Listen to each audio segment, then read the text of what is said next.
calavera, plural, calaveras is a representation of a human skull. The term is most often applied to decorative or edible skulls made from either cigar clay, which are used in the Mexican celebration of the Day of the Dead and the Roman Catholic holiday All Souls' Day. Calavera can also refer to any artistic representations of skulls, such as the lithographs of José Guadalupe Posada. The most widely known calaveras are created with cane sugar and are decorated with items such as colored foil, icing, beads, and feathers. Roll. Traditional methods for producing calaveras have been in use since the 17th century CE. The skulls are created either for children or as offerings to be placed on altars known as hondas for the Día de Muertos, which has roots in both Halloween and the Aztec, Mayan, and Toltec cultural celebration of the Day of the Dead. In pre-Columbian times, the images of skulls and skeletons were shown often in paintings, pottery, etc., representing rebirth into the next stage of life. During the 20th century, a political caricaturist named José Guadalupe Posada became famous for making calaveras as vain skeletons dressed in the clothing of the wealthy. The most famous one was Katrina, wearing a feathery hat and a long dress.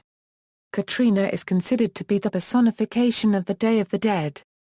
These skeletons are created from many materials such as wood, sugar paste varieties, types of nuts, chocolate, etc. When used as offerings, the name of the deceased is written across the forehead of the skull on colored foil. Production. Traditional production methods have been in use since roughly the 17th century CE. The process involves using molds to cast the calaveras. Production can be a lengthy process. A creator will usually spend roughly 4 to 6 months producing the skulls for a season. Traditionally made sugar skulls are considered folk art and are not meant to be consumed. The production process is more focused on the aesthetic appeal of the skull than on the taste or food safety of the product. Furthermore, many calaveras feature inedible decorations, such as beads, feathers, and foil. Some skulls were formerly decorated with sombreros, though these designs have mostly disappeared since the 1970s. The calaveras are then traditionally sold at outdoor market stalls beginning 2 weeks before the Day of the Dead. Other calaveras are produced to be edible. Most are cast as one piece from cane sugar. Other calaveras may be made from chocolate. The calaveras are typically colored with vegetable dyes. Like the more decorative calaveras, these will sometimes have names written on the foreheads as well.